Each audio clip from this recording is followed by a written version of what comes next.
যুক্তরাষ্ট্র ও ইসরায়েলের উন্নত প্রযুক্তির অস্ত্রের বিপরীতে শুরু থেকে সমান তালে লড়াই চালিয়ে যাচ্ছে ইরান, যার মূলে রয়েছে নিজস্ব প্রযুক্তিতে উদ্ভাবিত বিভিন্ন ধরনের যুদ্ধাস্ত্র। এদিকে দ্বিতীয় দফায় চলা সংঘাতেও তেহরানের আরেকটি ক্ষেপণাস্ত্রের আঘাতে রীতিমতো ধরাশায়ী হচ্ছে মার্কিন বাহিনী। আর এই বিধ্বংসী ক্ষেপণাস্ত্রটির নাম খাইবার শেকান। বিস্তারিত থাকছে ডেস্ক রিপোর্টে। তেহরানের অন্যতম গুরুত্বপূর্ণ ব্যালিস্টিক ক্ষেপণাস্ত্র খাইবার শেকান সাম্প্রতিক যুদ্ধে ইরানের সবচেয়ে কার্যকর অস্ত্র হয়ে উঠেছে।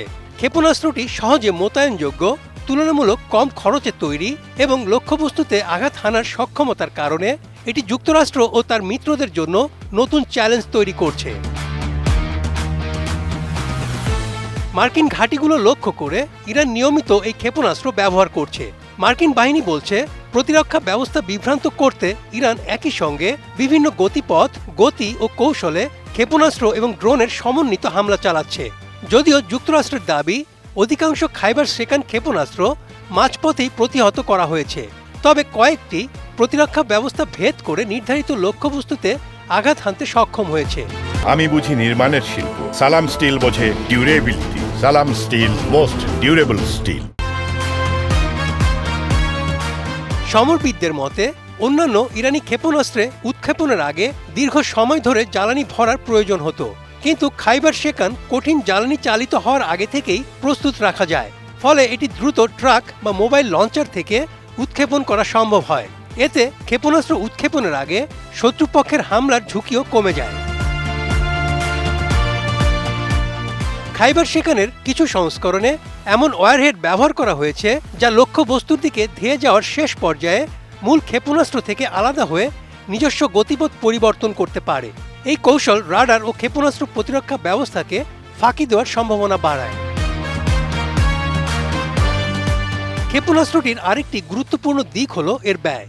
তবে একটি ক্ষেপণাস্ত্র তৈরির সুনির্দিষ্ট খরচ প্রকাশ করেনি ইরান। বিশেষজ্ঞদের ধারণা, এটি প্রতিহত করতে যুক্তরাষ্ট্র ও ইসরায়েল যে ইন্টারসেপ্টর ক্ষেপণাস্ত্র ব্যবহার করে তার প্রতিটির দাম প্রায় 20 লাখ থেকে $1,50,00,000। অর্থাৎ তুলনামূলক কম খরচের ক্ষেপণাস্ত্র দিয়েই অনেক বেশি ব্যয়বহুল প্রতিরক্ষা ব্যবস্থা চাপে ফেলার কৌশল নিয়েছে তেহরান। যুক্তরাষ্ট্র ও ইসরায়েলের হিসাব অনুযায়ী যুদ্ধ শুরুর আগে ইরানের হাতে প্রায় 2000 মাঝারি পাল্লার ক্ষেপণাস্ত্র ছিল, যার মধ্যে খাইবার শেকানও রয়েছে। আর বিশ্লেষকদের ধারণা, ভূগর্ভস্থ স্থাপনাগুলোতে এখনও নতুন ক্ষেপণাস্ত্র সংযোজনের সক্ষমতা ইরানের থাকতে পারে। ইরান এই ক্ষেপণাস্ত্র ইসরায়েলের বিরুদ্ধেও ব্যবহার করেছে, তবে হামলার প্রকৃত ফলাফল নিয়ে দুই পক্ষের দাবি ভিন্ন। ইসরায়েল বলছে, অধিকাংশ ক্ষেপণাস্ত্র ভূপাতিত করা হয়েছে। অন্যদিকে ইরানের দাবি, তারা গুরুত্বপূর্ণ সামরিক ও সরকারি স্থাপনায় সফলভাবে আঘাত হেনেছে। তবে এসব দাবি স্বাধীনভাবে এখনও যাচাই করা সম্ভব হয়নি। Desk report, ATN news.